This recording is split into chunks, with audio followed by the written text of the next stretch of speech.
Hello, Internet friends. Again, we're back to here why I wouldn't do business with a multi-hull company again. So, the next one was absolute lack of communication. Everything was going great while they were getting what they wanted, which was work out of me. And then when it came time to get paid for the contract, then all of a sudden they went silent. And so I sent an email, many emails, many phone calls to President and CEO, Charleston, South Carolina, William Miller.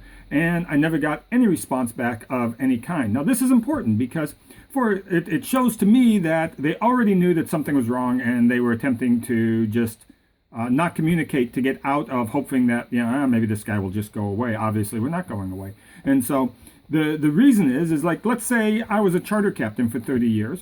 So my charters were, they were fairly pricey. About $50K a week was what the cost was. And if I had at the end of a charter, if somebody said, hey, you just did the Joneses charter, now I'm supposed to receive this much money at the end of the charter, then I would answer that email. I would say, oh, well, the guy obviously knows about the charter. I obviously knew about the sale that's in discrepancy here. And so I would answer them and I would say, well, why do you think we owe you this money? But instead, I wouldn't just hide. I certainly wouldn't just hide from somebody sending me such an email. But that is apparently what William Miller's doing. William Miller is apparently playing catch me if you can. And that's the whole idea right there as well. If we just don't answer the guy, maybe he'll just go away. Maybe he'll just stop talking to us, and eventually we'll just go on as business as normal. And that, I wouldn't use that as a trustworthy characteristic in a company. Yacht sales and almost everything having to do with yachts is very, very much based in trust.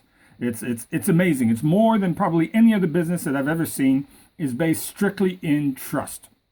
And so when we come down to William Miller, I would have expected, I would send him an email, I called him, I left messages, left messages with his secretary, left messages on his sailing school. I would have expected to get an email back that says, who are you and why do you think that we owe you this money?